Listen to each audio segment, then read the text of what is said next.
Good morning. I'm Eric Reeser. For the first time since 2020, Ohio State will play for the Big Ten Championship. The top-ranked Buckeyes dominated number 15 Michigan 27-9 to cap a perfect 12-0 regular season. It's the 10th such season in program history. Ohio State will head to Indianapolis to battle 12-0 Indiana Saturday night at 8 o'clock. IU hasn't won the Big Ten since 1967. Ohio State's a 5.5-point favorite in this one.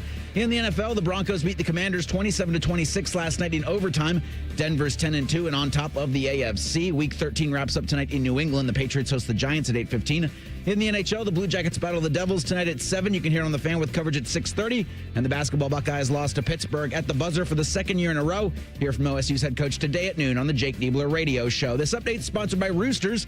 For every $50 you spend in Roosters gift cards this holiday season, you'll receive a $10 Roosters bonus buck back. Your morning just got more interesting. Distilled and barrel-picked for your listening pleasure.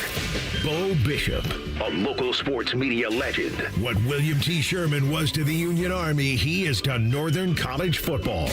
A husband, a father, and middling youth sports coach. He's friends with Central Ohio sporting royalty. I'm talking to Ohio State Athletic Director Ross Bjorken. Coach Day walking on with us right now. Good to see you, buddy. Good buddy Austin Ward. My good buddy Tim May, the Tim May Show. The great Doug Lavery is joining us. Hi, everybody. Dom Tiberi here. Oh, Reese came in and he handed me papers. Yeah, and then he said, "You see that button? That's the only button you need to worry about. Don't touch. There's 8,000 buttons in front of me." Oh, I didn't know what he was talking about. The one that says on. We blew the budget on this imaging, and only two guys answered our ad on Craigslist. Ryan Baker and Eric Reeser. Act accordingly. You're now listening to Bishop and Friends. Bishop and Friends is sponsored by Diamond Seller, your true jeweler for over 75 years. Oh, baby. Let's do it live on a Reaction Monday edition of the program. Bo and the boys with you for the next 3. I want you to take yourself back, allow your mind to go back to where you were a year ago on this Monday. Just for a moment. It won't last long. Trust me, there's a point to all of this. Go back to a year ago on this Monday and remember what you were thinking. I want you to go back to a year ago this past Saturday, and I want you to remember the look on Ryan Day's face when he looked back to midfield and saw a melee break out at the center of the horseshoe as they tried to plant a flag. I want you to remember the look on his face. I want you to remember the press conference that follows. I want you to remember the team meeting that took place after that loss. And then I want you to consider this. After maybe his darkest moment as a coach, Ryan Day and his program have not lost. They finished out that playoff run beating their opponents by an average of 36-18. That was the average score. It's the average score en route to a national title. Do you know what the average score is this year? 37-7. Facing his darkest moment as a coach, Ryan Day chose to fight, and his program chose to fight. And since doing so, not only have they never lost, nobody's really been close. They've buried people for a year straight. They have beaten you any way and every way that they could. And if now you go back to Saturday and you think about a drive that lasted 20 plays, over 81 yards, and took 11 minutes and 56 seconds off the clock and generated 2 points. And I want you to think back to a 4-game losing streak many a time when you were told your team wasn't tough enough. They didn't need to throw the ball Saturday. They just ran it right down their throat over and over and over again. And post-game, when given the opportunity to fight, what did Ryan Day do? He walked up to Sharon Moore and said, "Why don't you get your team off the field? Get them out of here. We're not planting any flags here today." That's a program. That's a program to be proud of. That's a coach. I know many of you probably were out there going, "God, plant a flag." Plant a flag on him. Get all the unsportsmanlikes. And there were plenty of those. It's an interesting thing, isn't it? Having a rooting interest in this game or observing this game or covering this game as I have for so many years. There was no sort of proof once they only got a field goal after the interception and it was 6-0. There was nothing that happened after that that gave you any fear at all, or should have, because rational people would say they can't do anything on this defense. They cannot move the ball up and down the field. And yet, it's still nervy until halfway through the fourth quarter. That's what 121 times you've done battle does to you. That's when you've seen everything in a rivalry. That's what it does to you. I don't think there's anything better in sport than what happened on Saturday. Was the game great?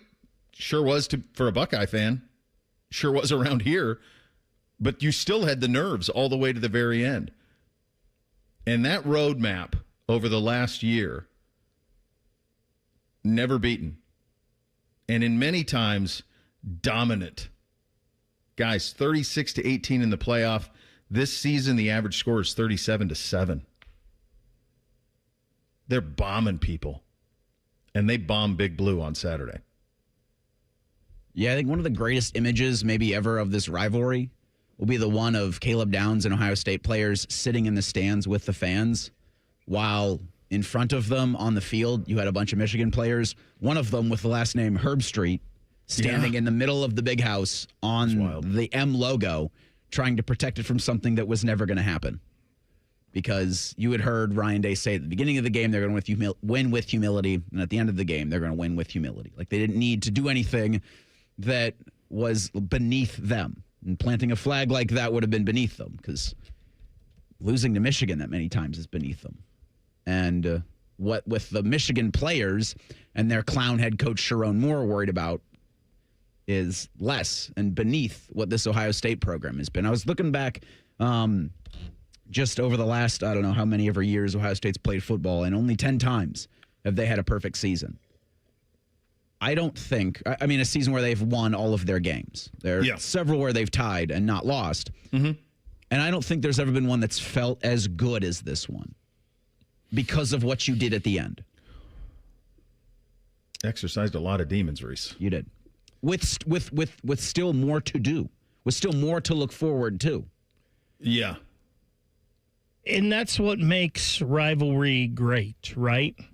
Is because there's so much to lose and there's so much to gain. And as somebody, as we've talked about, growing up in the 90s, as much pain as there was, it made the last 2 decades so joyous, that much more joyous. Yeah.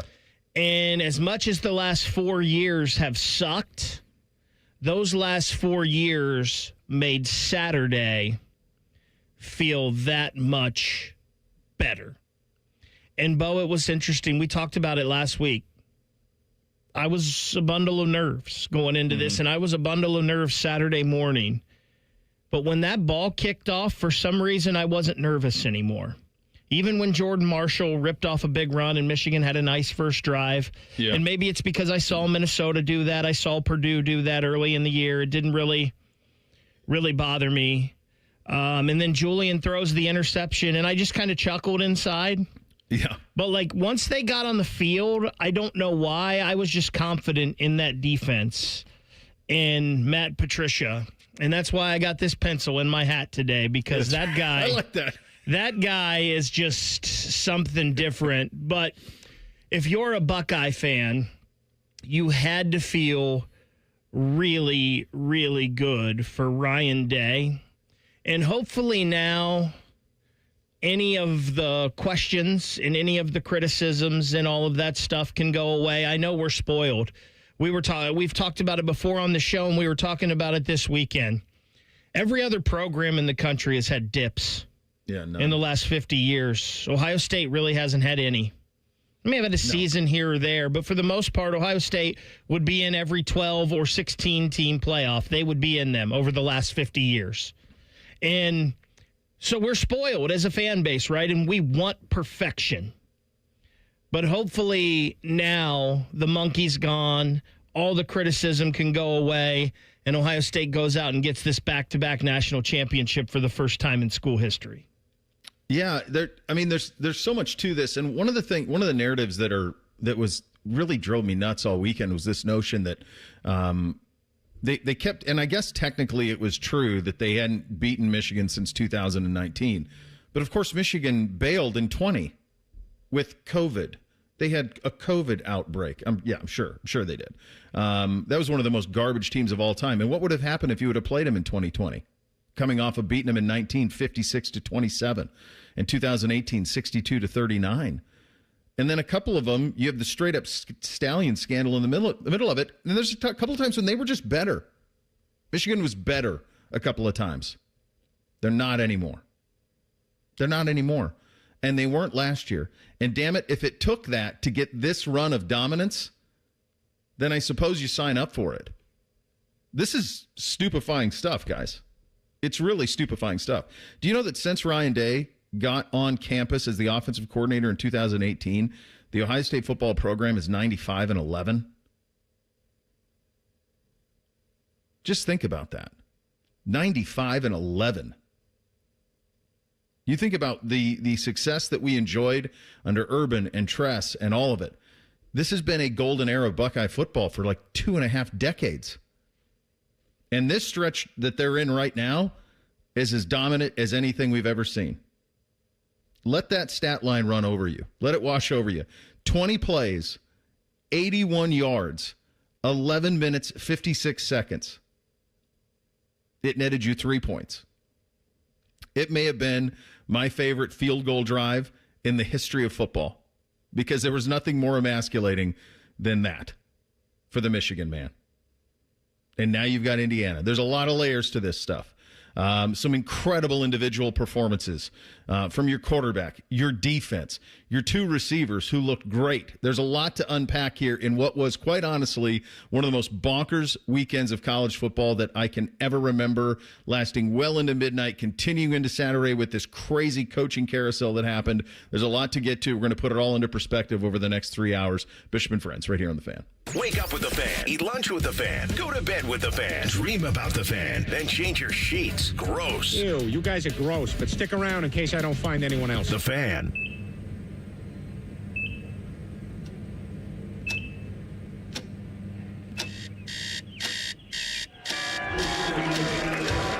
Got this.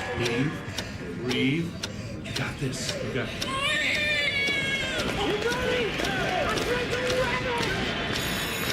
In the moments that truly matter, what do? Rise to the occasion. Ohio Health. It's time. 'Tis the season to be hungry at Roosters. That's why for every $50 spent on Roosters gift cards, you'll receive a $10 Rooster Buck back in your stocking. May your holidays be filled with friends and family, love and laughter, and of course, Roosters Wings. Go to roosterswings.com today or drop by any Roosters location to purchase your $50 holiday gift cards and receive a $10 Rooster Buck in return. Happy holidays from all of us at Roosters. Roosters, a fun, casual joint. Plumbing problems? Logan Services is here to help. We offer free estimates on water heaters, water softeners, sewers, and drains. Don't stress. Instead, take action and book your free appointment now. Logan Services. It's the year-end sales event with the Ford crew. It's sales event time, Sam. Temperatures are dropping, but the deals are just getting hot. Time for our annual Ford Holiday Gift Guide. Oh, yeah. Hard to go wrong with great deals on trucks and SUVs from Ford, America's all-time best-selling auto brand. Don't forget the first rule of holiday gift giving, Hank. What's that, Sam? Always remember to treat yourself, too. Well said. Based on Automotive News Almanac historical data and industry-reported sales data from 1909 through 2024 CY. Millions of fans agree. This Christmas tradition rocks. Trans-Siberian Orchestra, live in concert, presenting The Ghosts of Christmas Eve, the best of TSO and more. December 23rd, 2 shows, Nationwide Arena. Tickets on sale now at Ticketmaster.com. Trans-Siberian Orchestra. A portion of the proceeds benefits the James and Heather Pick Music Program. Listen up, football fans. You won't want to miss this. Right now, new Bet365 customers bet $5 and get $150 in bonus bets, win or lose. So you could turn that $150 into something bigger when you bet on money line, spread, totals, player props. $150 in bonus bets when new customers bet $5. I know where I'm going to bet from now on. Download the app today and see why it's never ordinary at Bet365. Gambling problem? Call 1-800-GAMBLER. 21 plus only. Must be physically located in Ohio. T&Cs apply. In-app only. When the coach speaks, we listen. Ryan Day's weekly press conference comes your way every Tuesday at noon. Sponsored by the Roofing Guys. For all your roofing, siding, and gutter needs, contact the Roofing Guys at theroofingguys.com. The Fan, Ohio sports destination. Come on, kids, we're going to Grandma's house. Grandma's house! Grandma's house! What do we do to be safe and ready to go? We buckle up. Buckle up! Phones down. Phones down! And when we go, take it slow. And if you drank, don't drive. And off we go. ODOT, the Ohio State Highway Patrol, and the Ohio Traffic Safety Office are doing their part to keep roads safe. Do your part to make sure everyone makes it home safe for the holidays. This is Pause Before You Play, and it's time for more game day picks from local sports fans. You're on the air. Who you got? Actually, I'm not betting, just chilling and watching the game. I know that move. A pause. Sounds like you've got a winning strategy. Exactly. After I set limits and recognized the risk, I knew it was time to stop. Now that is responsible betting, folks. Sports are fast. Betting shouldn't be. Make a plan at pausebeforeyouplay.org. That's pausebeforeyouplay.org. Fan weather. From the Logan AC and Heat Services Weather Center. A partly sunny and cold start to December today. We'll see temperatures only in the upper 30s, and then for tonight, lows drop into the 20s. With snow developing overnight, could have some heavy bands possible. When all is said and done, we are looking at several inches into the Tuesday morning commute, which could make it messy, so plan ahead. We do start to dry out, and the snow tapers off by the second half of the day on Tuesday.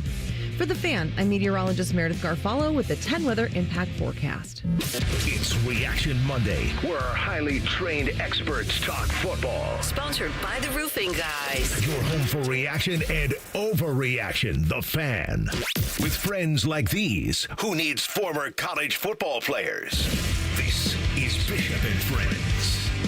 You know, it's funny, the boys are younger and their, experience is mostly, the last 4 years and going back to, got to go all the way back to 19, which I don't even know if Bootsy remembers much at all. I'm not sure if Beams even remembers much at all either. And watching with them, and they were largely well behaved with it. There wasn't a whole lot of football. They were pretty locked in the whole way. The thing that was interesting, like they wanted the fights, like they wanted people to shut people down. They loved like Jeremiah with the year number 1. There were so many of those things. It was cathartic for so many young fans and old fans to have something like that. And sometimes you yearn for that. There wasn't any of that, or not much, really. There was a million other angles to this thing. And there was the third drive for Ohio State, to me, was when I felt pretty good about things. Because the first play for Michigan, they kind of go right down the field. Marshall has the big run. They kick the field goal. It's 3-0. Then we go 2 plays. Now, the 2 plays made me feel very good about things to come.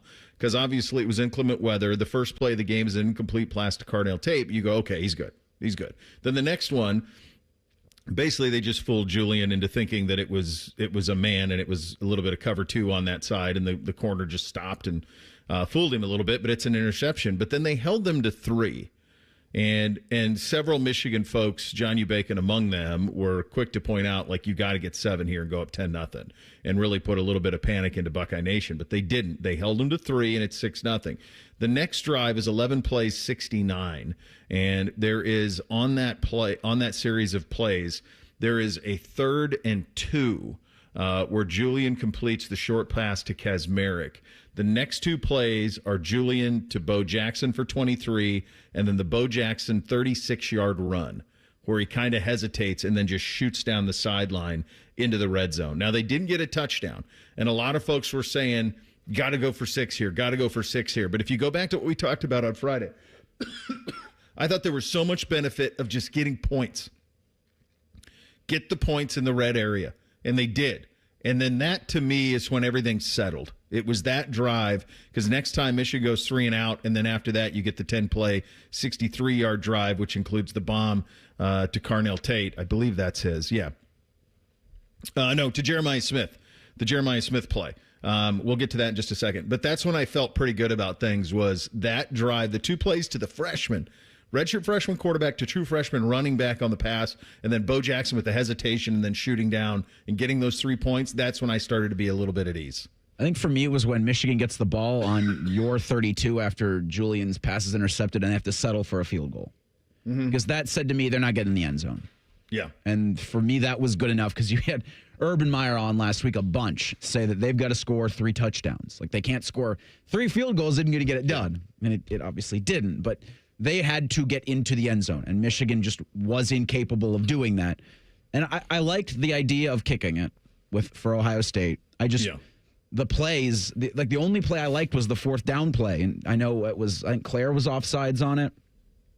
I made the false start it was on Claire. Perfectly called. It was awesome. It was an awesome play call. Yeah. I don't love when Bo gets you down there, you go to Donaldson. I hope this Saturday in the Big Ten Championship, if Bo gets you down there, let Bo finish it. CJ runs a little too high in that short area, I think. I mean, he gets taken out high a lot. I will say this. I think we saw for the first time this year Bo Jackson get knocked backwards on that play where I think the Michigan defender was coming in, and he was going to go low anyway, but I think he slipped and ended up on his knees, and Bo ran right into him, and he was able to hit. I was like, man, I haven't seen that ever again. Bo Jackson was brilliant in that game Saturday. Yeah. The offensive line was brilliant, and I think they've been brilliant all year, but they were... I don't know if I can remember a game where the Ohio State offensive line played better than they did in that game. And to your guys' point, and it was probably the thing that just made me feel comfortable once they kicked that ball, this defense is just different. We haven't seen a defense like this in a long, long time. I know there were some in the 90s when the Silver Bullets moniker came about for the first time. I know Urban had a few there in his run, but this defense is just so dynamic and different. And we've talked about 8-0-2 all year. As well we should, because they're fantastic. But 98 and 92 have become guys that are right there with them. 97? I mean... He had a pretty good Saturday. He sure did. And I think a lot of I thought the 2 of the pass interference calls were just utter nonsense. I thought the officials had a really tough game. I thought they really struggled. Both sides. I thought it was really poorly officiated. For the life of me, I do not understand people being up in arms on the Jeremiah Smith touchdown. I've asked for clarification. I got rules people talking to me about it. I have no idea what to make of it. Now, I think that people were confusing a catch in the end zone with a fumble out of the end zone. Jeremiah Smith caught the football at the 9-yard line. He then ran. He had it secured, took 3 steps, crosses the goal line, and then it bobbles, but he never loses it. He never fumbled the football. Honest to God, I guess I just didn't understand the uproar, or maybe I didn't understand the rule. I think Joe Klatt maybe I still don't. Joe Klatt did a really bad job explaining it as if they were going to overturn the call. And it's like, there's not enough there. Even if you go and review it and you say, does he bobble the ball while he's crossing the goal line? Does his foot go out of bounds? There's an argument to be made there, sure, but there's not enough evidence, even when they go and take 20 minutes to look at it. And this Big Ten already caught the ball, Reese. So that wasn't in dispute. He caught it, but he took 3 steps. He never fumbled it. And that's why I think Klatt did a bad job making it about that. And so, and the officials not even ejecting a guy for hitting one of their own. It's a Big Ten masterclass in ass. And they were as bad as they've ever been, and they've always been the worst. I think in that situation, it's one of those things where we have it in life so much now, where we can't have any gray area. I think it's one of those situations where it's a letter of the law versus a spirit of the law type thing. And I think everybody, your whole life, looks at that and that's a touchdown. And that was a touchdown to me. Like, I don't care. I would be saying the same thing if it was a Michigan player. And I know not everybody would be doing that. I know there's some people that would flip to the reverse. I'm one of the few people who still doesn't believe, and everybody tells me I'm wrong. I'm one of the few people that doesn't believe the Marvin Harrison play against Georgia was targeting, because the guy hit him in the shoulder first. That was the first point of contact, so I just don't believe that was targeting. I would feel the same way on this. If that was Michigan, if that was Marsh doing that, I would say that's a touchdown, just like that's a touchdown for Jeremiah. Like, we've all watched football forever. We see that play. We know that's a touchdown. I was asking for anybody to even show me in the rules where you cannot bobble a ball as you're in the end zone. Like, how long do you have to carry it in there?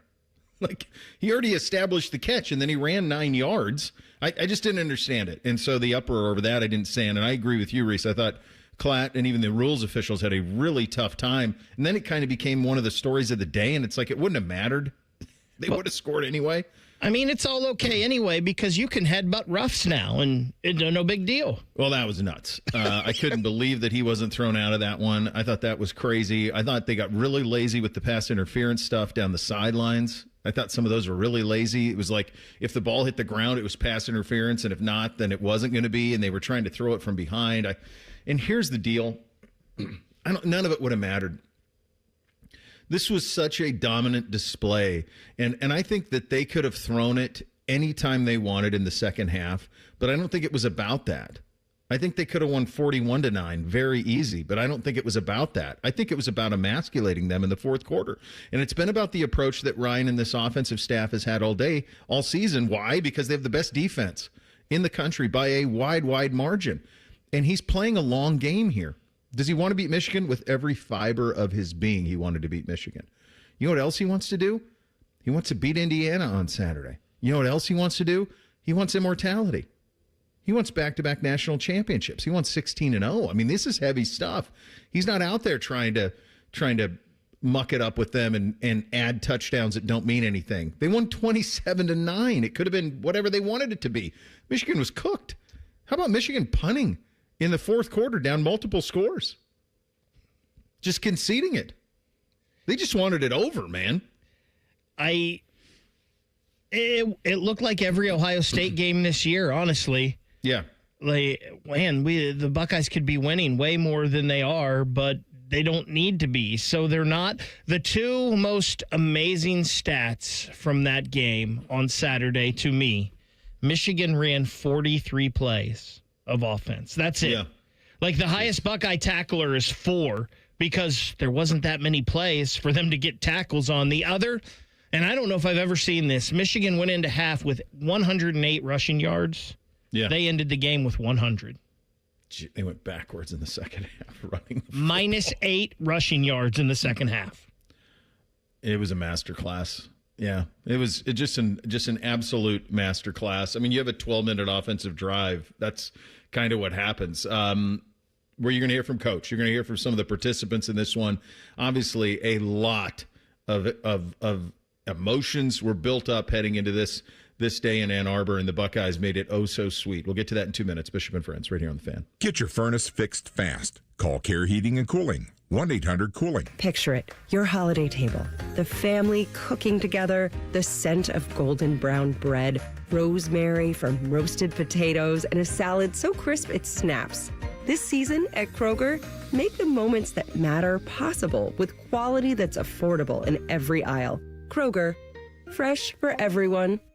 Save on boneless pork tenderloins or whole pork shoulders. They're on sale now. Buy one, get one free with your card. Kroger, fresh for everyone. Diamond Sellers bringing the world's finest jewelry to you at our annual holiday gala December 4th through December 6th. Celebrate the season of sparkle with up to 25% off for 1 weekend only at our Sawmill Road and Easton locations. Visit diamondseller.com/gala to learn more. James Laurinaitis here from my guys at Green & Sons, the premier Kubota dealership in Central Ohio. Green & Sons has all the Kubotas you need to tackle your land and come out a winner. They have zero-turn skid steers, tractors from 18 to 171 horsepower, and also utility vehicles. My favorite is my RTV Sidekick. The best thing about Green & Sons is they've been family owned and operated since 1970, and you will love dealing with the Green family and their winning team. Do what I did and check out Green & Sons located at Mount Sterling and Marysville or online at greenandsons.com for all your Kubota needs. Timmy Hall here, proud to be back for my 4th year supporting Nationwide Children's Hospital and Light Up the Lawn, Light Up a Life. The holidays can be tough for kids and families spending it in the hospital. So now through December 31st, more than 100 giant illuminated butterflies will shine on the hospital lawn, each one sparkling to life with every single donation. When patients see those butterflies glow, they'll know their community's thinking of them, sending waves of hope and joy. So let's do this together. Let's light up the lawn and light up a life. Donate now at nationwidechildrens.org/give.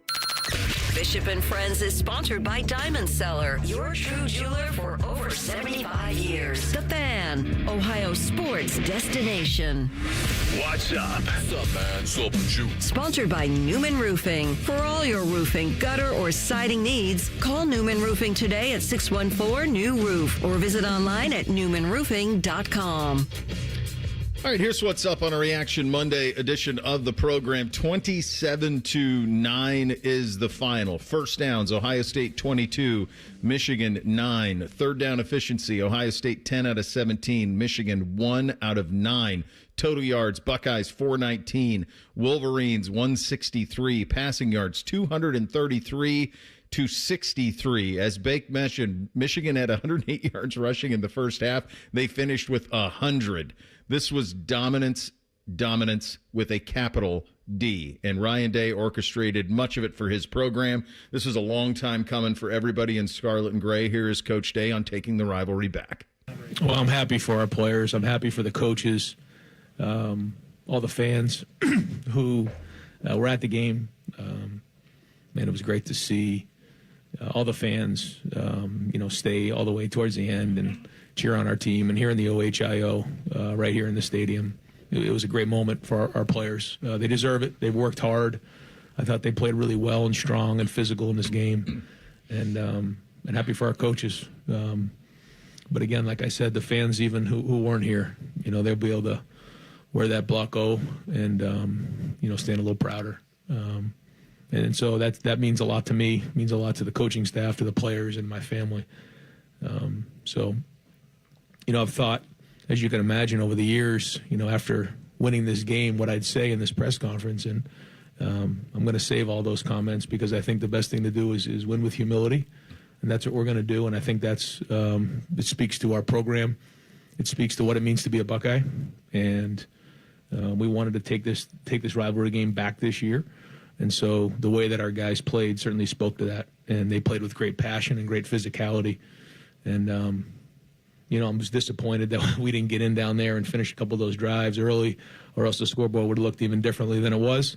But that's the rivalry game. Yeah, I thought it was a masterclass in coaching, the way that they handled it offensively and defensively, just completely dominant. When did you guys become aware of what Michigan was doing post-game with standing on the M and all that? Honestly, not until there was the overhead camera shot of a staffer with one of their equipment boxes in the middle. I'm like, oh, those idiots. Yeah. Because you don't roll that thing out there for no reason. Can you imagine that was premeditated? Like, if we lose, guys, we got to protect the M. Hey, guys, if we lose, we got to protect the M. Which you've already lost. Exactly. If you're thinking that way in the fourth quarter, who's hatching a plan? You've already lost. I saw it pretty quickly. And I think it's pretty. I think that's pretty bogus. Like, if you can give it, you should be able to take it, right? And I never thought Ohio State was going to do it anyway, because I thought Ohio State was better than that. And Ohio State kind of proved it in the game because Michigan tried to goad them after every play. It's a great point. Every play, the Michigan players were standing over someone or pushing someone or running up and getting someone's face. Like, get out of here with that. Like, to me, that's not what the rivalry is about. That's what the rivalry's about if it's David Boston and Charles Woodson. Right? That's what it... I mean, this ain't that. Get the hell out of here with that stuff and that behavior. You think about your whole life from the time you were a little kid. what does people tell you got to do with a bully? And I don't punch him in the mouth. You're damn right. Now Michigan's not even a bully, but they were trying to act like they were. That was the attitude that they tried to act like. They tried to, big tough. Yeah? How about that drive? How about 20 plays, 12 minutes? Right down your throat, and you can't do anything about it. You don't need to play the flag. First down, second down, third ground. You don't need to. Just look at the scoreboard. It speaks for itself. That's it. Yeah, I think it was, I can't imagine how cathartic it was for them. And I understand, like, guys on this team, like, wanting to go to midfield with the Ohio against the world flag. Like, I get it. But I just thought Coach Day just going to Sharon and just saying, hey, man, you got to get your team out of here. We're not planting a flag, I promise. Like, get them out. We don't need a fight here. We got bigger things to play for. They didn't have anything else to play for last year, guys. You got to remember that. They had nothing to play for. Their season was done. That was their season last year. That was their season. Around here, you have eyes on bigger things. And they did it. And they haven't lost since that. I thought one of the other things that was really critical, because it would be easy to panic after the slow start. The interception on the second throw, and being down 6-0. I was like you guys. I thought once they held them to a field goal inside the short area there and kept it from 10-0. It felt very good about where things were going to go. But I also think that Ohio State felt like this was always a matchup. Even if 7 would have happened, they would have been okay, just because I think they believed in their plan. Here was Ryan Day on the idea of not panicking after the slow start. Yeah, it wasn't a panic.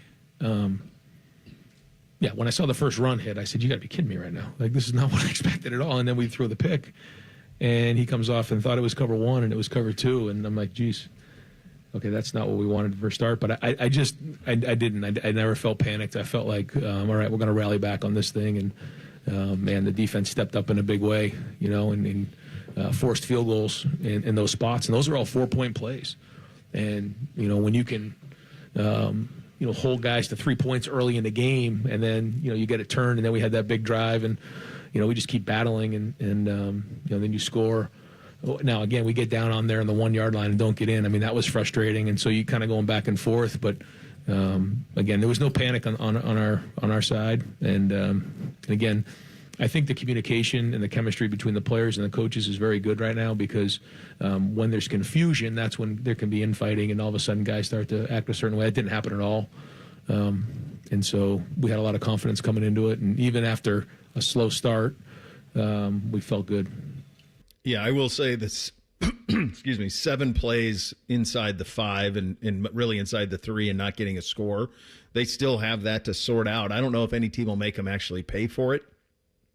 You watch college football this weekend, I didn't see anybody out there that was on the level of this Buckeye team. They got to go handle their business, but they are a special group and the prohibitive favorite. Here's Caleb Downs, who experienced a victory over Michigan and the gold pants that are going to come with it, on the feeling of finally getting that win against UM. It's a great opportunity for the team, because there's more to do in the future, but it's great to lift the weight off of some people's shoulders that they've had here for a minute. So I feel like it's a blessing for our team, and we just got to keep pushing. Yeah, this is Caden Curry post-game for the win for Coach Day and the program. Special, man. It'll be a moment I'll always remember, and just seeing the smile on Coach Day's face. I mean, this game was really for him, too, because we know what he's gone through, and just us players gone through, and it just feels good to get one back. What does Coach Day mean to you and mean to this team? I mean, he's changed really my whole life, and just my perspective of how I go about things, and he's definitely something I'd die for out in that field, and he's someone I respect really much. What has he done to change your life in those ways? Just the way I am outside of football, the way I am mentally, and just the man I am today. I mean, it's just so many things that I can't really get detailed in one little thing. There's so many moments that jump into your head as you're sitting here talking about it, but the Carnell Tate after the deep ball, Julian just put it on the string like the snow is flowing. This is a kid from Southern California. He's never played a game in this. Never.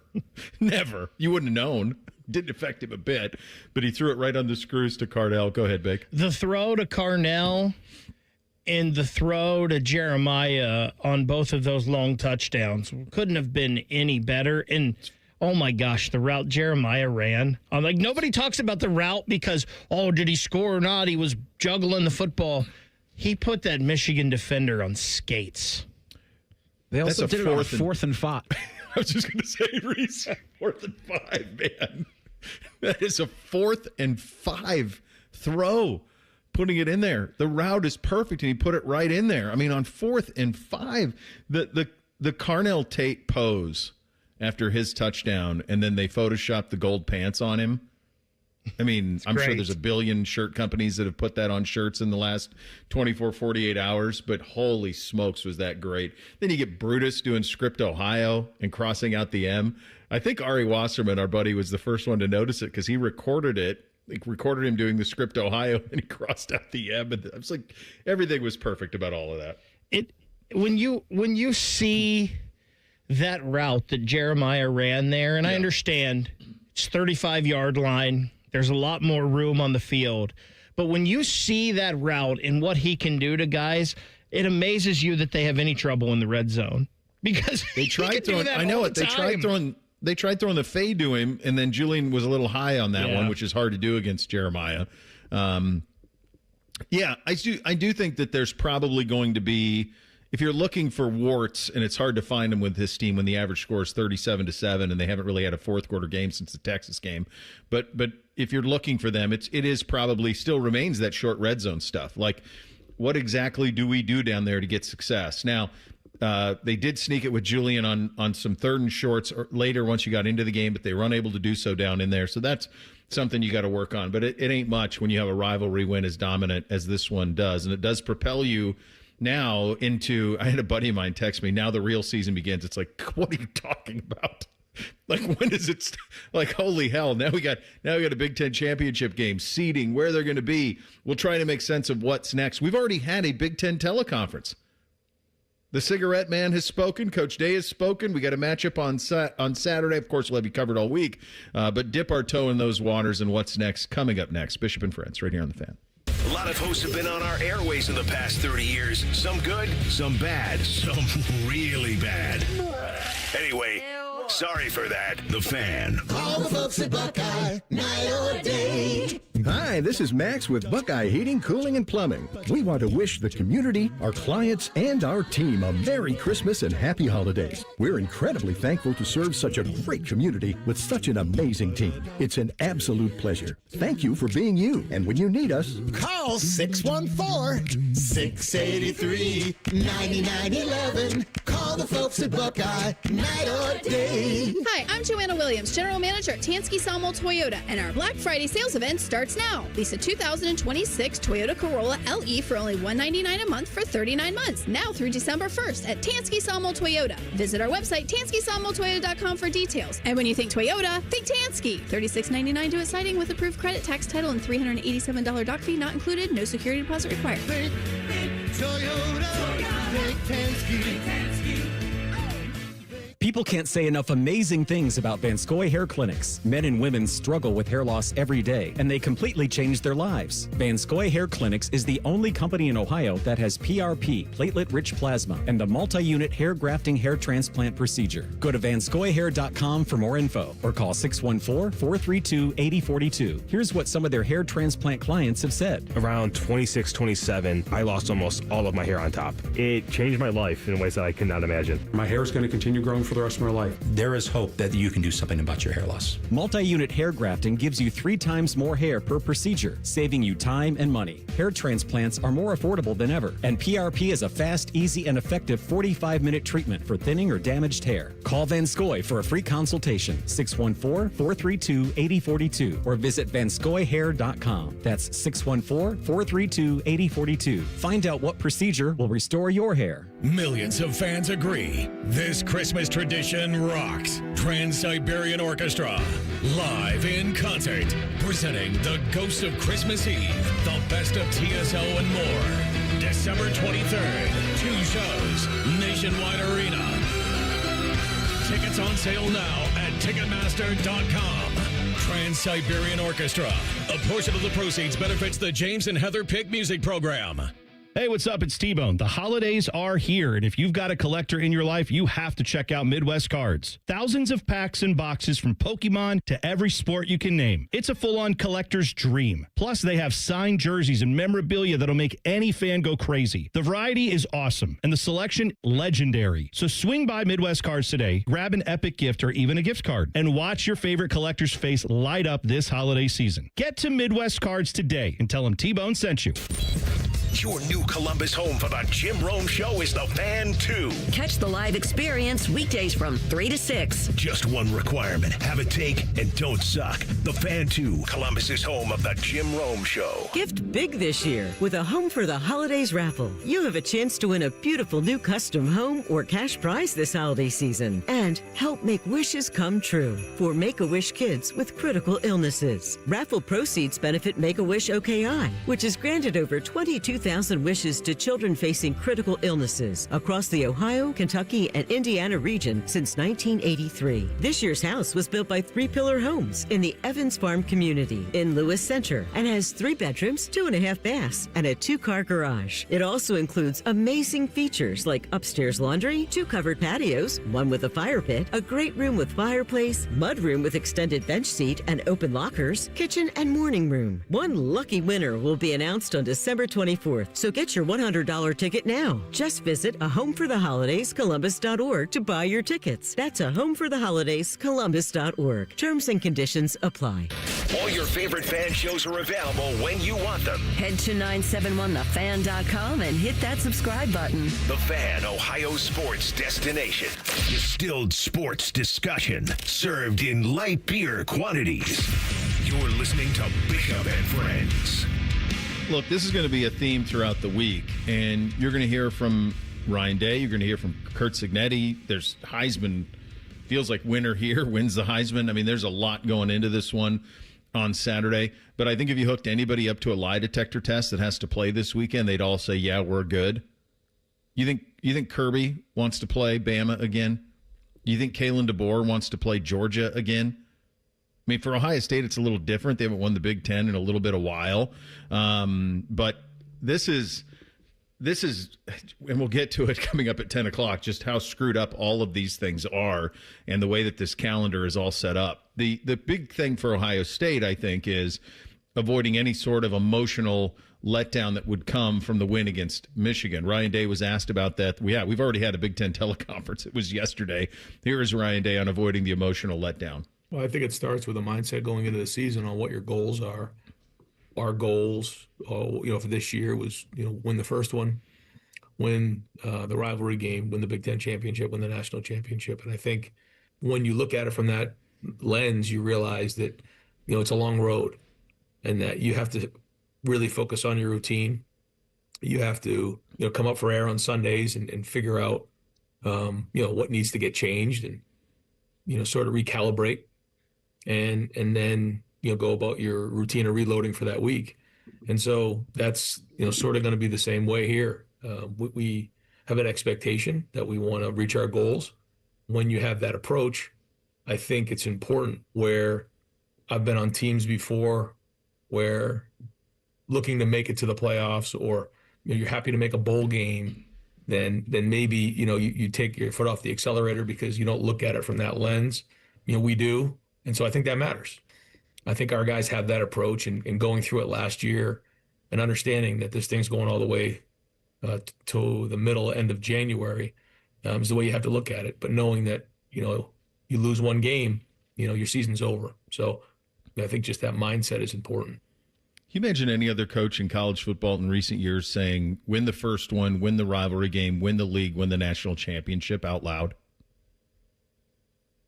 Like the audacity for that. I mean, I don't even remember Saban doing that. I know that was their goal every year was to go win the national title and win the Iron Bowl, win the SEC. But I don't remember hearing him say it the way that they've said it here, the way that they've owned it here. That is going to be the objective, is to handle all of those things. Beat Texas, beat Michigan, win the Big Ten, win the national title. They're halfway home.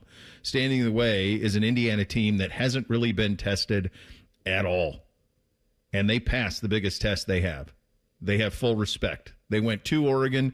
They whipped the Ducks. Here's Kirk Signetti, who has done one of the most remarkable program building jobs anyone has ever seen in such short time on this matchup against Ohio State. They're a great football team.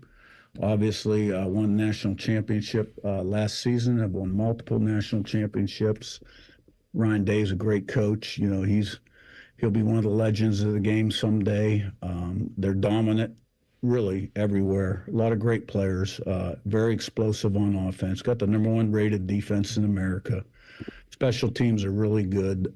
New coordinator, obviously, Matt Patricia. So they're a little different than they were last year. But, they're giving up the fewest amount of points in the country. People are rushing for about 70 yards on them. They're only giving up 200 yards a game. They're giving up 130 yards passing. Number 1 red area defense in the country. Really good on 3rd down, 4th down. Multiple looks. A lot of really good players. Put them in position to make plays. And, the thing about Ohio State, they play fast. They play physical, nasty with an edge. And they really haven't been challenged this year. I mean, the Texas game was 14-0. Texas scored 3 minutes ago in the game. Michigan did have some success early, and then Ohio State took control of the game. And, I think other than the Texas game, 18 points is the closest point differential in all their games. That's right. That's right. All of those things are correct. And when you hear it from another coach, it even rings I think it even resonates even more. This is such a weird thing. Now, I think it helps that Ohio State hasn't won over there since 2020. I do think that helps. And it is a stated goal. And Reese, if you go back to the conversations you and I had in July when we were out there for camp, and we said beat Michigan, win the Big Ten. Like the national stuff, now we're greedy, right? So now now we want all of it. But really, the goals for this season were to beat Michigan and win the Big Ten. They did the first part. Now they'll try to do the second part against an Indiana team that's going to be very game. But I think win or lose, guys, I think both teams in this are not playing until January 1st or December 31st. I don't think winner or loser here. And I think the same is absolutely true of Indiana, even if it got lopsided somehow. Indiana is going to be one of the top 4 seeds in this tournament. Yeah, both these teams are. I do think with what Texas did to A&M, it feels like a damn week ago. Yeah, that likely allows the loser of the Big Ten championship a bye. And winner's the 1, loser's the 4, right? I think that's how this goes. Yeah. Because I also start to wonder, do 5 SEC teams really deserve a shot at this thing? You'll also have a lot to do, if BYU's able to get their loss back against Texas Tech, what happened this past weekend was a lot of fun, and I think it sets up for more fun and a lot of conversation with championship weekend. But it was always beat Michigan because you knew, as you've known for really 20 years, you beat Michigan, you're playing it for a Big Ten, or as long as the Big Ten championship's been a thing, you beat Michigan, you're playing in Indianapolis. Mm-hmm. And so it was always easy to kind of say, yeah, just beat Michigan, at least outwardly. Because the Big Ten championship was, you'll get there. You just got to get through that game in Ann Arbor first. And it'll be, I think, an incredible thing this week when you talk to coaches and players prepping for this Indiana team, for this Big Ten championship game, because you have to beat them on the field. Michigan, you had to beat in the field, and you had to beat in your head. I don't think Indiana's in anybody's head. This is a game you can look down to X's and O's, and you can look at with production versus, how good Indiana is. They're better than Michigan, but last week you just couldn't shake Michigan because the Wolverines were in your head. I know it's the world we live in, and they had the Big Ten Coaches Championship press conference yesterday, and it's always on to the next thing. I really don't want to talk about Indiana yet, quite frankly. No. And I know we have to, right? But they probably don't want to either, Bake. But that's the product of where we are. You want to revel in this. Exactly.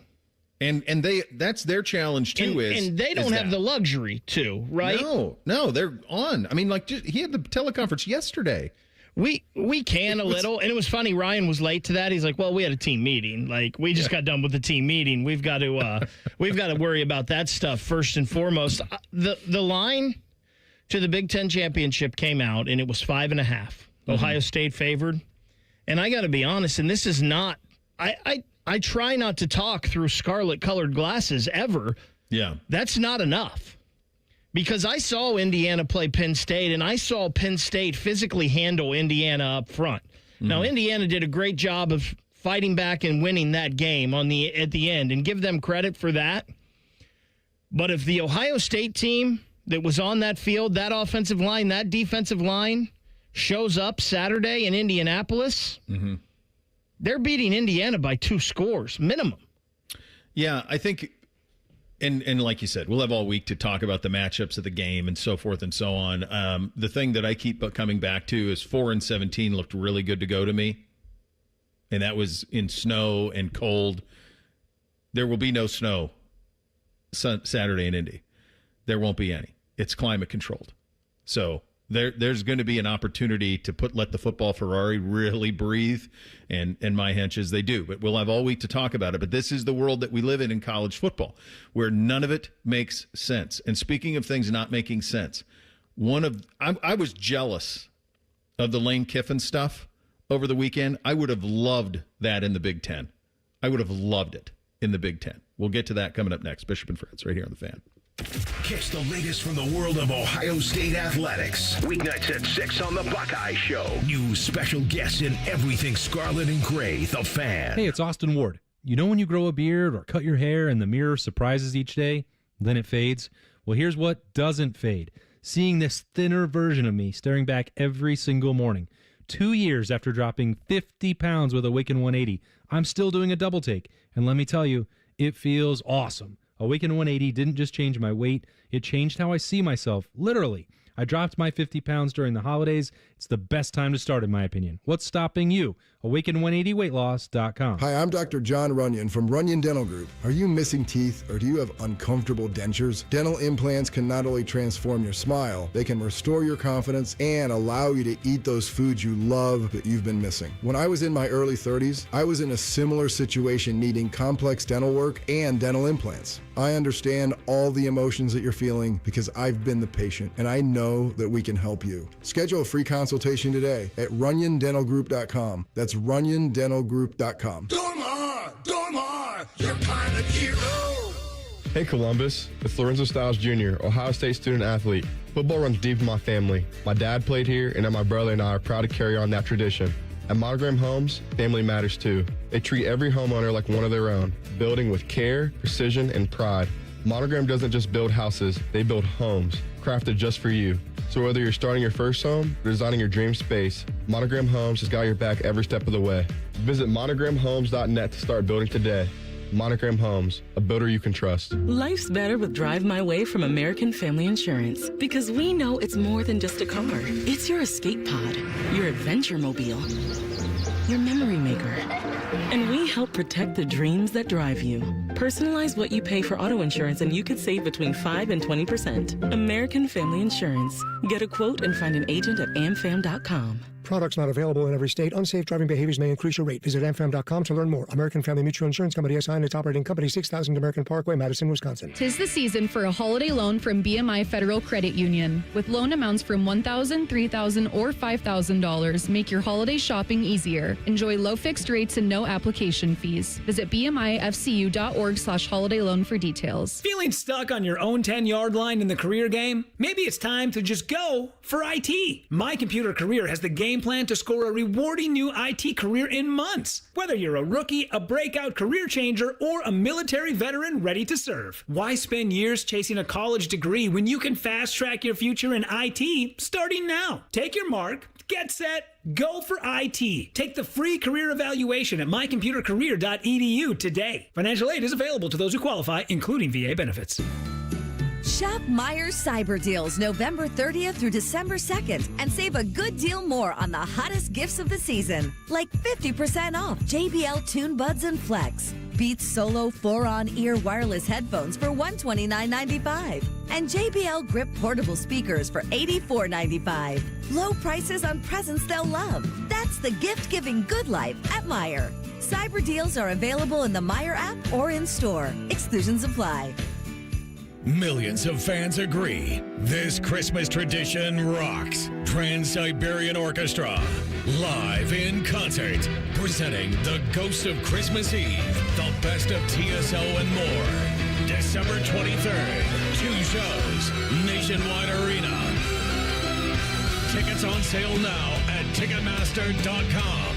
Trans-Siberian Orchestra. A portion of the proceeds benefits the James and Heather Pick Music Program. Dormar, you're kind of hero. When your furnace or air conditioner is broke, we come out that same day. Dormar, home the Tin Man. It's the Kia Season of New Traditions sales event. So don't just hang your own lights. Look for the Northern Lights. Drink cocoa on the beach. Or be a drive-by karaoke caroler.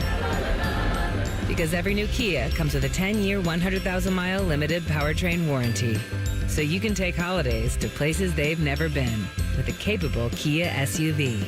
And right now, get 0.9% APR for up to 60 months for well-qualified buyers and $750 bonus cash on the purchase of specially tagged new 2025 Telluride, Sorento, and Sportage models.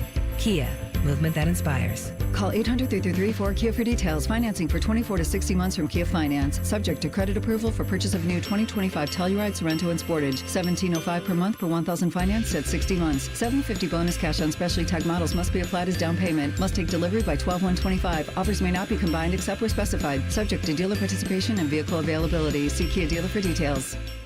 Broadcasting from the Lindsay Honda Studios. Honda makes the cars. Lindsay makes the difference. Visit lindsayhonda.com. WBNS-FM, HD1 Columbus.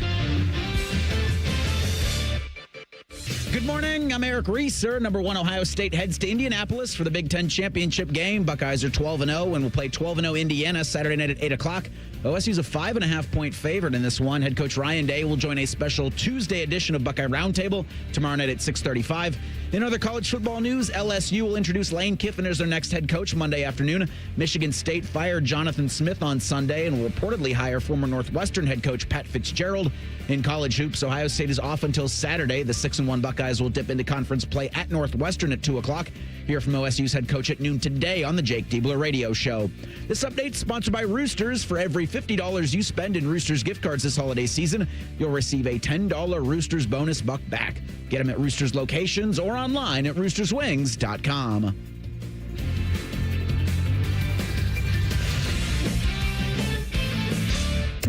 Bo knows many people. He talks to the interesting ones on this show. This is Bishop and Friends. Can you imagine if Friday word got out that Penn State was going to hire Kurt Cignetti to be the head coach at Penn State, and then he wins the game against Purdue, and then he spends all day Saturday trying to convince leadership at Indiana that he should coach his team through the Big Ten championship game against Ohio State and a potential national championship, but that he's going to go to Penn State afterwards. Can you imagine how much we'd love that up here to talk about it? You want to know why Do you want to know why Paul Feinbaum's show works? Because of this. Because of this. I mean, Ole Miss and LSU are rivals. Those two are rivals. Okay? They go back a long time, and they are rivals. And the Ole Miss program in recent years has been better than the LSU program, but historically LSU has been better. LSU's won 3 national titles, it goes without saying. Lane Kiffin left Ole Miss, a surefire college football playoff team, to go to a rival while his team is still in the middle of playing for ultimate goals. And then we had national people saying that Ole Miss ought to let him coach. Are you kidding? Are you nuts? About the no, get out. Kindly leave. Kindly leave. And this isn't all. I'm not going to come up here and crush Kiffin either, because I understand the ask. I'm sure he wanted to finish what he was started. I'm sure he does love some of the players on that team. I'm sure he's very proud of what they built there in 6 years. But a better job came open, and he wanted to take it. 7 years, $91 million, $13 million guaranteed. If he wins a national title, he automatically becomes the highest paid coach in college football. That's the deal they just got. By the way, don't ever cry about money for me.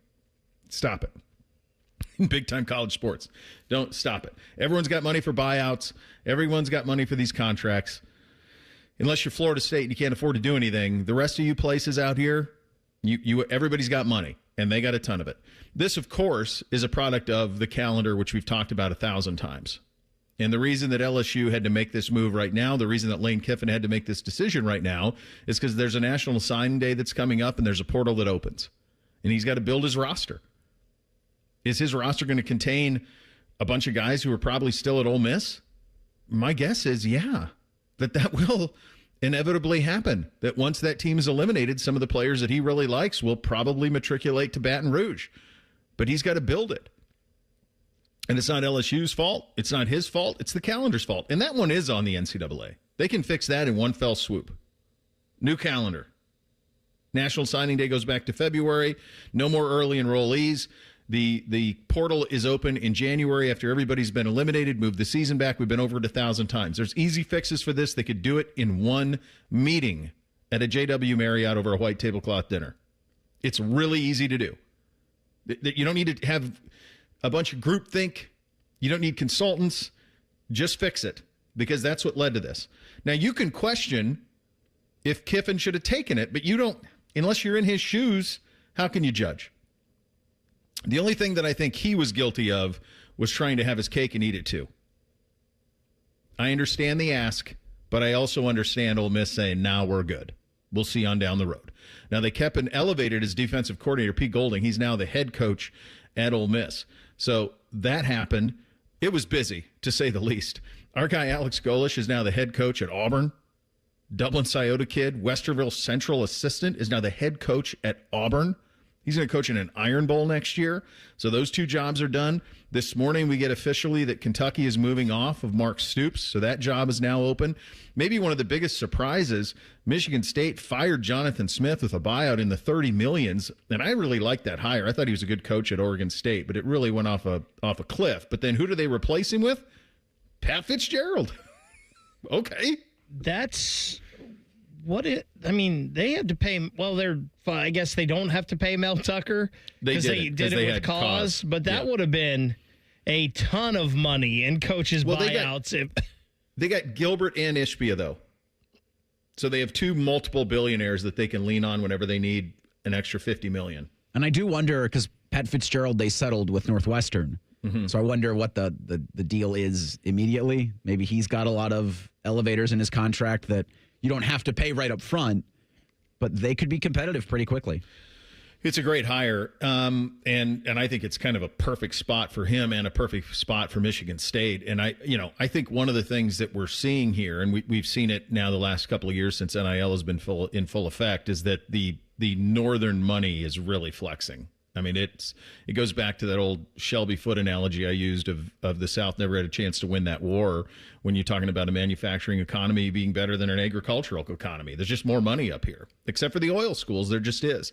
And so my hunch is if Michigan State wants to be really good at football really quick, they get Ishbia and Gilbert into some sort of a pissing contest about who can donate the most money to the football team, and they could put $100 million towards football tomorrow in Michigan State. Now, all quiet on the Eastern Front.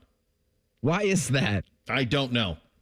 There was not a peep, Reese. All of this action yesterday, and Penn State's it's crickets. There's not even a rumor mill. The only rumor you've heard, and that just came out recently, I think, in the last week, and I don't even know if it's a rumor, but you've heard Kalen DeBoer's name, and that's it. I know it. And that makes some sense. I'm like, I could see, like, would DeBoer be like, man, I don't need this. Like, if you looked at Bama, what they did the last 2 months, who they've played, who they beat, and they're not great. They're not. They can't run it. They got big problems with Ryan Williams, who's really he was hardly in the Iron Bowl in the second half of the game. They don't throw to him anything compared to what he was a year ago. So that the Alabama, I did see that with Kalen DeBoer, and so I could see him saying, man, I need some sanity. I can't follow this Saban stuff. Like, if I don't make the playoff, win the national title, then I'm on the hot seat. This is nuts. So I could see him doing that. But the only thing that I kept coming back to on that is if there was any chance of that, I think that coaching circle world is so small. Wouldn't word have gotten to Kiffin? Because I think he would have rather had Bama than LSU. Maybe you just can't wait and take that risk. What if it falls through? And then you run out of chairs in the musical chairs game. That's what I kind of thought, like all day Sunday as this is going on, and even Saturday, because Kiffin was supposed to meet with the athletic director on Saturday, and they were supposed to have meetings, and everything kept getting pushed. I was like, if Kiffin wants to do this the right way, you stick it out with Ole Miss through the college football playoff, and then something's going to be open, maybe not as big as LSU, but with LSU, it's like you saw what just happened with Brian Kelly, and you want to jump into that? He did the opposite of what Luke Fickell did. Yeah. Luke Fickell stayed at Cincinnati. He could have had any job. Hell, he could have had the LSU job. Could have probably had the USC job. Could have had the Oklahoma job. I think all of those were open in that same hiring window. And Luke could have had any of them, but he wanted to coach his damn fine football team in Cincinnati in the college football playoff, and so he did. And they got bombed by Georgia, and then he stuck around. And so then that musical chairs analogy came to fruition. And now all of a sudden the best job he could get is Wisconsin. And now look where he is at Wisconsin. I just think that there is no clean way to do this. I think the only thing Lane Kiffin is guilty of is trying to have his cake and eat it too. And again, I don't mind him asking. I understand, like, hey, can I do this? I'll give you assurances. I won't take anybody off who knows what was said behind closed doors. But I also understand the athletic director at Ole Miss, Keith Carter, going, no, we're good, man. Like, would you trust Lane Kiffin? No. Probably not as far as you could throw him. So, like, if you're the athletic director, Keith Carter, I understand saying, yeah, we're good. I appreciate your word, but it's not worth much to me right now. I understand that side of it. And it's the Fickell situation and all of this why I don't blame Lane Kiffin for anything. Because Fickell could have been Notre Dame's head coach. He could have been possibly LSU's head coach. And then he ended up at Wisconsin. And, it hasn't worked out. Who knows if it would have worked out for him at Notre Dame or if it would have worked out at LSU. But that's why I don't blame Lane in any of this because of what happened with Luke. Yeah, and it's just stupefying to me. And I take cover for the NCAA on some things because much of what's happened to this sport is not on their watch. It's university presidents and it's the power conferences and it's the television networks who've created it. But the calendar they can flip right now.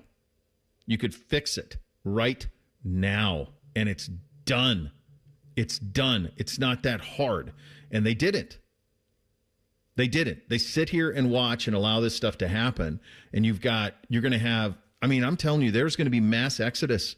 We haven't seen it yet, but there could be mass exodus of players on playoff teams in the portal. Like, it's just a mess, and they can fix it so easily. But that was nuts.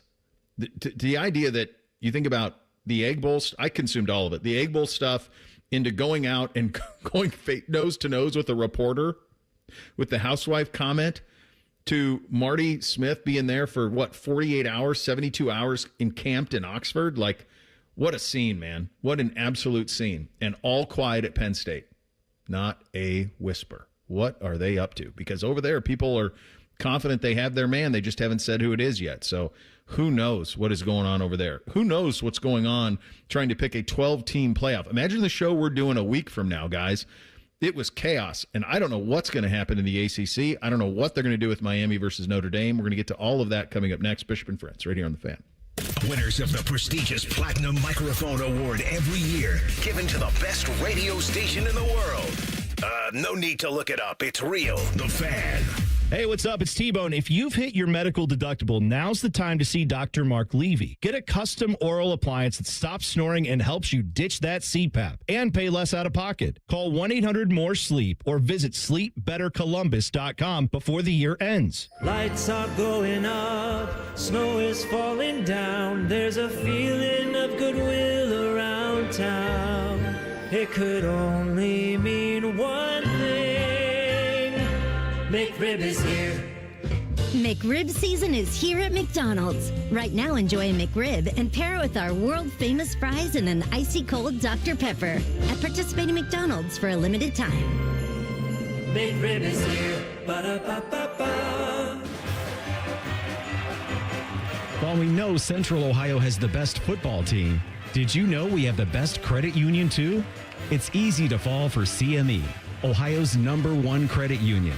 Recognized nationally and statewide by Forbes and rooted right here in Central Ohio. CME Federal Credit Union. Bank with the best. Membership eligibility required. Federally insured by NCUA. Equal housing lender. Visit cmefcu.org. Bet365 is paying out before the final whistle. Check out Bet365's unrivaled early payout offer. When you bet on a team to win and they take a 17-point lead, you get paid no matter the final score. Forget the final whistle and start counting that cash. Hold up. You get early payout on parlays, too. Download the app and see why it's never ordinary at Bet365. Gambling problem? Call 1-800-GAMBLER. 21 plus only. Must be physically located in Ohio. T&Cs apply. Twin Peaks is the best in the game. Here, your favorite drafts are poured at a frosty 29 degrees, and rare barrel-aged whiskeys are served just the way you want them. It's bigger game days and bolder fight nights. I mean, where else can you find a scratch kitchen that always comes in clutch every day from lunch to late night? Only at Twin Peaks, the #1 sports bar. Hit a home run for happy hour and ask your Twin Peaks girl about local specials on drafts, cocktails, shots, and more. Toyota-thon is on. Get in the spirit of the season with a new Toyota. Now through December 1st, get $3,000 customer cash on remaining new 25 Tundras. Or get 0.99 APR financing plus $1,000 TFS APR cash. With approved credit through TFS, excludes TRD Pro. APR cash must be applied to deal. And every new Toyota comes with 2 years no-cost maintenance. For complete details, go to Toyota.com. Toyota, let's go places. Ryan Day's Buckeyes head to Indy for a Big Ten title matchup against the Indiana Hoosiers. Live fan coverage starts Saturday at 2:30 with the kick at 8. Turn down the TV and turn us up, the home of the Buckeyes, the Fan. Hey, what's up? It's T-Bone. Don't let your insurance benefits go to waste. End the year sleeping better with Dr. Mark Levy's oral appliance. No mask, no noise, just results. Hurry, deductibles reset soon. Call 1-800-MORE-SLEEP or go to sleepbettercolumbus.com today. At the Ohio Lottery, we make Keno fun, your way. That means every few minutes across Ohio, 20 out of 80 possible numbers are randomly picked. And if some of the numbers you picked match, voila, you're a winner. Keno doesn't require you to know a single thing about sports ball or overs, unders, pluses, minuses, or lines, or whatever else. Keno is as simple as, did some of my numbers match? They did? Great. You just raked in some dough. There are more than 20 hours of Keno draws every day and thousands of places to play statewide. Lottery players are subject to Ohio laws and commission regulations. Play responsibly. Come on, kids, we're going to Grandma's house. Grandma's house! Grandma's house! What do we do to be safe and ready to go? We buckle up. Buckle up! Phones down. Thumbs down! And when we go, Take it slow! and if you drink, Don't drive. And off we go. ODOT, the Ohio State Highway Patrol, and the Ohio Traffic Safety Office are doing their part to keep roads safe. Do your part to make sure everyone makes it home safe for the holidays. Fan weather. From the Logan AC and Heat Services Weather Center. A partly sunny and cold start to December today. We'll see temperatures only in the upper 30s, and then for tonight, lows drop into the 20s. With snow developing overnight, could have some heavy bands possible. When all is said and done, we are looking at several inches into the Tuesday morning commute, which could make it messy, so plan ahead. We do start to dry out, and the snow tapers off by the second half of the day on Tuesday. For The Fan, I'm meteorologist Meredith Garfalo with the 10 Weather Impact Forecast. 1, 2, 3. Football season is weird because we actually look forward to Mondays. It's Reaction Monday. Sponsored by the Roofing Guys. The Fan. Pull up a stool and ask the bartender for something neat because Uncle Bo is on the radio. This is Bishop and Friends. And as always, and proudly, we are sponsored by our great friends at Diamond Cellar, your true jeweler for over 78 years. What a mess. What a mess. This will be the first college football playoff selection show that I'll be pretty locked into. The others have come and gone, and there's not been much for news. I was interested in the first one. I'm very interested in the one on Tuesday because of the word entrapment. And how do they handle conference champions who lose? And at the center of this is Alabama. Alabama has 2 losses. They play Georgia now in the SEC title game. Texas A&M lost, of course, to Texas. By the way, what does that say about A&M that with a single loss to Texas, they're all the way out, like all the tiebreakers out? By the way, this speaks to the problem in this sport where because these conferences have gotten so big, there aren't enough common opponents. The ACC is going to have to deal with that, and we'll get into that momentarily. But what do they say about Alabama? Because that Alabama team that I watched in the Iron Bowl, by the way, a straight stones call by Kalen DeBoer on 4th down in a tie game going for the touchdown in their own territory. Incredible call to do that. But I don't think that Alabama team is going to beat Georgia twice in 1 year. So now what do you do with them? Do you punish them for having to play Georgia for a second time? Last year, Ward Manuel walked into it and he said, we won't. Will whoever, now we don't even have the guy, the Baylor guy's gone. I don't even know who's running this thing now. Is that guy who speaks on Tuesday, what will his words say about what they're going to make of conference championship weekend? Because to me, that's a fascinating one. Well, that's the center of all of this is Bama. And that guy who speaks on Tuesday, his school's in the SEC. So it'll be interesting to see if that skews him at all. Who's doing it now? It's Hunter Yurachek, the Arkansas AD. What do they do with them? Because I think Georgia's going to beat them. Georgia's no super team. Georgia's not great. They can't throw it. They had 3 freshmen playing in the game against Georgia Tech on the offensive line. Georgia is not special in any way. Neither of these teams are. But it is the Southeastern Conference, and what are you going to do with the loser if it's Alabama? I think that's always been the nightmare scenario for this committee, and it was never Texas. Some people thought it was Texas. It was never Texas. It was Alabama losing to Georgia in an SEC championship when they've already beaten Georgia once. That was the nightmare scenario for this committee. And then, of course, Duke winning the ACC, which I love. I hope it happens. Yeah, to the SEC, I certainly think that they're going to having learned from last year's mistake, not try to step in it and take every single championship game as their own unique circumstance and say we will have to look at those the next day or the evening into the next day. Because there's also the Ole Miss idea that they don't have their head coach. And is there going to be anything done with the Rebels because Lane Kiffin's not there? Probably there shouldn't be, but I don't think there will be. That could be a question. That's probably one of several questions that Yurachek probably faces first in regards to the Southeastern Conference. Because, they got, I think, a bigger mess when it comes to the ACC and what to do if a 7-5 conference champion in Duke, I guess it would be an 8-5 conference champion Duke, gets into the college football playoff. And as we've been saying since the jump, that's the only bid from the ACC. Well, I see no scenario. But they may not get in. They may not. No, they might not. No, they aren't guaranteed in. If Duke beats Virginia and like James Madison or the winner of the North Texas Tulane game is ranked ahead of Duke, they wouldn't get in. You only have to take the 5 conference champs, the highest ranked 5 conference champs. And I talked about this last week on the fans' YouTube CFP reaction show. Yeah. What if this happens and Duke wins the ACC, but they're not high enough? So like a James Madison and a Tulane are conference champions that are higher, and they get in. Will the committee then bump Miami over Notre Dame to put an ACC team in? Well, the games have to matter. They played. I mean, I think Notre Dame's better, but they did play. In the game, it was week 1. But the games have to matter. I mean, they have to. So I think that argument's stake. And that's why I think Vanderbilt, I see no scenario how Vanderbilt can get in, despite all the lobbying. I see no scenario. They got beaten by Alabama 30-14.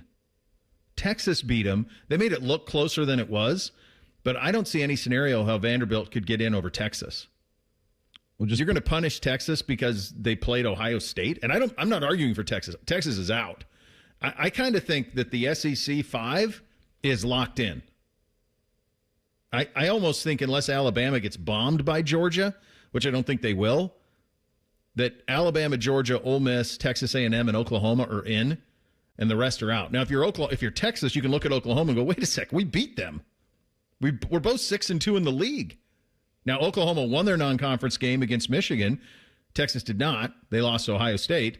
I think we could say that those two metrics aren't the same. So that's a Texas beef, but that's their problem. And I think that there's 5 of them that are getting in. I think the committee has an easy argument there. Their quarterback wasn't healthy. I think that's an easy argument for the committee, so I don't think they're too worried about that. The Alabama one will be fascinating, though. I just don't see how you can leave them out. I don't think, and I don't think that they will. More importantly than I don't think you can leave them out, I don't think that they will.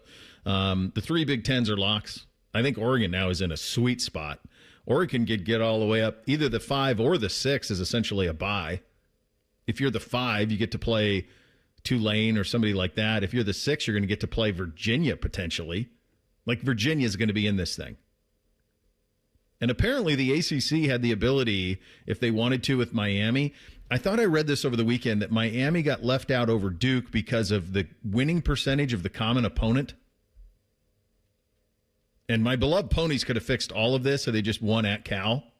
And I thought maybe they're going to rally. They got behind, and then they couldn't rally all the way. But I was watching that one in the Iron Bowl. I'm up until NBC, and I were up till 1:45 watching those games on Saturday night between all of those things. I'm like, this is the greatest thing ever, all of it. But that's kind of where it's at. So to me, it feels like 3 Big Tens. I tell you, the other fly in the ointment for the Alabama would be if BYU beats Texas Tech, because I think, and I don't think they will. But if they do, they're both in. Yep. They're both in because the big BYU would be in as the Big 12 champ and Texas Tech is in. So in that scenario, an Alabama loss, I think, would send them out. The question then would be, which other SEC, if Bama wins, then what other SEC team are you also sending out? And then what do you do with Notre Dame? Yeah, it's interesting. The last 2 weeks, the committee has had that golden bracket around Miami, which has labeled them, you must win the conference championship to get in. And then now what do you do? I mean, what will you do tomorrow night? And then how will you address it, especially on Sunday? With Miami, they do have the argument of more data points. Like they beat Pitt. And wasn't Pitt ranked last weekend in this thing? When they played Miami, 22. They were ranked, yeah. Yeah, they were 22. So there's another ranked win for Miami. It's stupefying that they lost at home to Louisville. It's still crazy. I really think that the committee will, if it's a situation where the ACC champion is not rated high enough, so if it's to Duke, be one of those, yes, it would only be if it's Duke. I really believe they're going to put Miami in over Notre Dame. I'm not saying that's right, wrong, or indifferent. I just feel that's what they're going to do. Yeah, and look, it might be if that happens. I mean, last year they left Bama out. If this year they leave Notre Dame out, is that something that finally forces Notre Dame's hand to just say, "Hey, man, we got to get in the league"? Because if Notre Dame doesn't get in, and no one's going to cry tears for them, they lost at Miami in Week 1, 27-24. They lost at home to Texas A&M, 41-40. But the problem is, it's the rest of their schedule: Purdue, Arkansas, Boise State, NC State, USC. Boston College. They finished Boston College, Navy, Pitt, Syracuse, Stanford. That's where it's like, well, that's tough. They need it. If they were in a conference, even if they were in the ACC full, they could play. They'd be playing in the ACC title game, and they've done that before. They did that in COVID. Like they could have done that if they were in the ACC full. They'd be in a play-in game against Virginia. It'd be them against Virginia for the ACC title. And instead, now they could be on the outside looking in. And I think all of those things are at play. By the way, and this, I think, perfectly sums up college football where we're at. The American Conference Championship game is Friday night. It is North Texas and Tulane. My hunch is the winner of that is in. I think they'll be the 12 seed in this thing. Tulane is going to be coached by a guy who just signed to be the new head coach at Florida, Sumrall. And then North Texas, their head coach is going to be the new head coach at Oklahoma State. And they're both going to coach in the game. What a time to be alive. College football in 2025. Austin in 2 minutes. Bishop and Friends right here on The Fan. Getting cold feet? Call Care Heating and Cooling and we'll fix your furnace fast.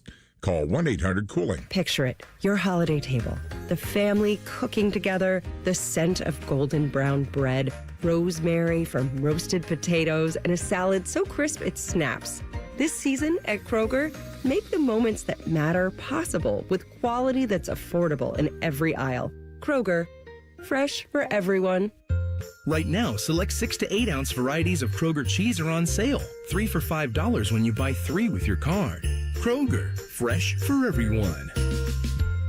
Hey, what's up? It's T-Bone. The holidays are here, and if you've got a collector in your life, you have to check out Midwest Cards. Thousands of packs and boxes from Pokemon to every sport you can name. It's a full-on collector's dream. Plus, they have signed jerseys and memorabilia that'll make any fan go crazy. The variety is awesome, and the selection legendary. So swing by Midwest Cards today, grab an epic gift or even a gift card, and watch your favorite collector's face light up this holiday season. Get to Midwest Cards today and tell them T-Bone sent you. Skyline's mac and cheese three-way is back. This time with white cheddar cheese and creamy cavatappi pasta. Try a mac and cheese three-way with Skyline's original chili or their new chicken chili at participating Skyline locations for a limited time. I love a good Hollywood casino party. Scotty Vegas here, and there are so many reasons to party on Sunday, December 7th with us.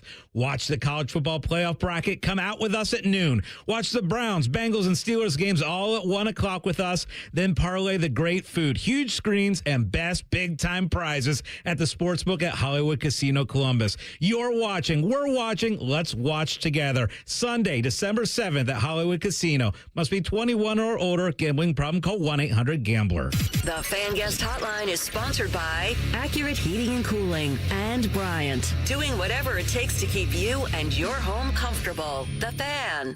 He knows everything about the Buckeyes. He's been offered tens of dollars by a certain team to spill his secrets. He's told that certain team to go to hell. Damn you all to hell! He's Austin Ward. Sponsored by High Bank Distillery, your destination for handcrafted cocktails, locally inspired dishes, and award-winning whiskey war. Learn more at highbankco.com. A little different than the conversation we had a year ago on this Monday, huh, buddy? How 365 days can change things. What was the vibe on the field pregame? I think Ohio State was incredibly confident. I think that they expected to happen what did wind up happening, and I think that that's been different from the last couple of years. And one thing that you and I got into a little bit last Monday was Ryan Day's emphasis on keeping the routine the same and treating all the practices the same, having the same media availability. And I really believe that the way that he carried himself, and there was no guarantee that it was going to happen, but I thought it positioned Ohio State to be more successful, to not, they were going to be emotional. There was going to be more physicality in this game. There was going to be more intensity. There was hardware on the line. They were aware of the stakes of the game, but they didn't make it throughout the build-up to the game, including when they arrived. It was about 10:15 when the buses pulled up outside the big house, and they looked serious. They looked like they were ready to go to war. Philip Daniels, I thought, looked like he might murder somebody when he got off the bus. But outside of that, there was a confidence, and I didn't see it initially. The final walkout of the tunnel, they showed it on the broadcast, and Byrne got a fantastic photo of Ryan Day smirking at the Michigan fans that were throwing things at him and hurling insults. And